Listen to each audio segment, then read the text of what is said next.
Bonjour, je suis Annie Lobé, journaliste scientifique, et je voulais vous montrer les champs magnétiques émis par deux types d'ampoules disponibles sur le marché, les ampoules à incandescence et les ampoules basse consommation.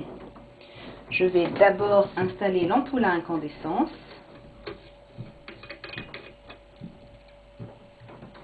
Pour réaliser la mesure, j'utilise le Gauss-mètre de Monitor Industries, qui mesure le champ magnétique de 50 Hz. Il est composé d'un cadran, que voici, et d'une boucle qui sert de capteur. Le champ magnétique à l'horizontale dans cette pièce est de 0,1 milligauss.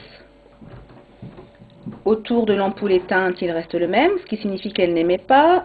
Si maintenant je l'allume avec un interrupteur situé à mon pied,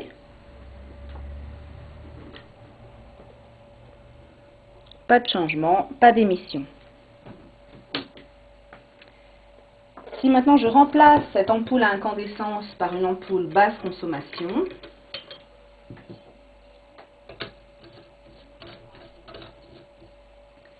que se passe-t-il? Ampoule éteinte, le champ magnétique reste le même, toujours pas d'émission. Si maintenant je l'allume, là c'est très différent. Il faut changer d'échelle pour réaliser la mesure. On est ici à plus de 25 milligauss. Si je l'éteins, ça redescend. Toutes les ampoules basse consommation émettent des champs magnétiques. Voici les résultats de mesure que j'ai effectués au salon Bio Marjolaine en novembre 2008. Il y avait 3 stands qui proposaient ces ampoules, l'essentiel, Interlux et Bien-être Matériaux. Sur le stand de l'essentiel, 2 modèles, un qui émet 10 milligauss et l'autre avec ioniseur 75 milligauss. Sur le stand Interlux, un modèle qui émet 50 milligauss. Et sur le stand Bien-être Matériaux, 2 modèles, dont l'un, soi-disant blindé anti-radiation, émet 125 milligauss et le modèle non blindé 150 milligauss. Pourquoi l'émission de champs magnétiques par ces ampoules basse consommation est-elle un problème?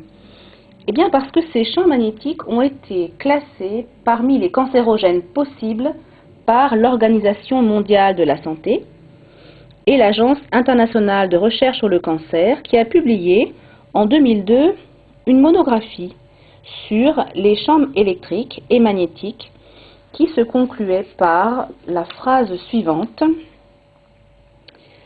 les champs électromagnétiques de fréquence extrêmement basse sont des cancérogènes possibles pour l'homme.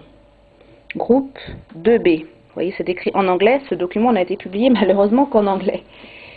Ce qui a été publié en français, c'est une autre information sur ces ampoules, le fait qu'elles contiennent du mercure. Publié depuis octobre 2003 par Environnement Magazine, dans un hors-série qui contenait un article sur ces ampoules, qui incitait à consommer ces ampoules, mais se concluait quand même par la phrase suivante: seul bémol, elles contiennent un peu de mercure, un métal toxique, et doivent donc être jetées en tant que déchets dangereux. Le fait qu'elles contiennent du mercure pose également problème quand vous cassez par inadvertance une ampoule chez vous. Donc elles émettent des basses fréquences, elles contiennent du mercure et elles émettent également des radiofréquences, ces ampoules. Voici les résultats de mesures effectuées par le CRIREM, le Centre de recherche et d'information indépendante sur les rayonnements électromagnétiques. Pierre Leruse a mesuré des radiofréquences jusqu'à 200 volts par mètre, alors que la valeur limite en vigueur est de 27 volts par mètre.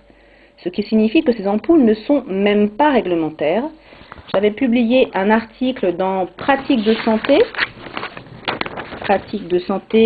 le 15 juillet 2008, un article que vous pouvez d'ailleurs lire sur le site Santé Publique Édition.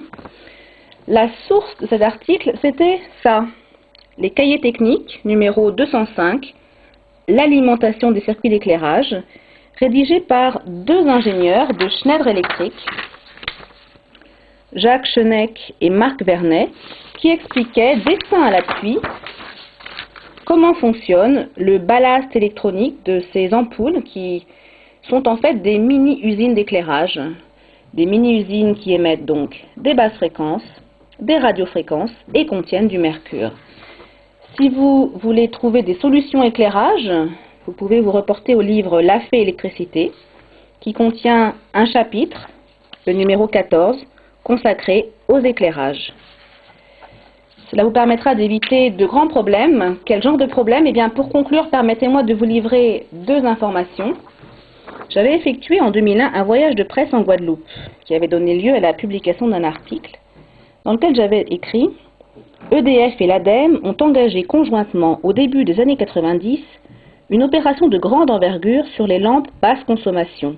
En 5 mois, 350 000 ont été acquises par 43 000 foyers. » C'était donc il y a 8 ans, et que constate-t-on aujourd'hui en Guadeloupe? Une information donnée par le magazine Alternative Santé de janvier 2009. Eh bien, en Guadeloupe, il y a actuellement un pic mondial de l'incidence du cancer de la prostate. Ces deux informations pourraient-elles être liées?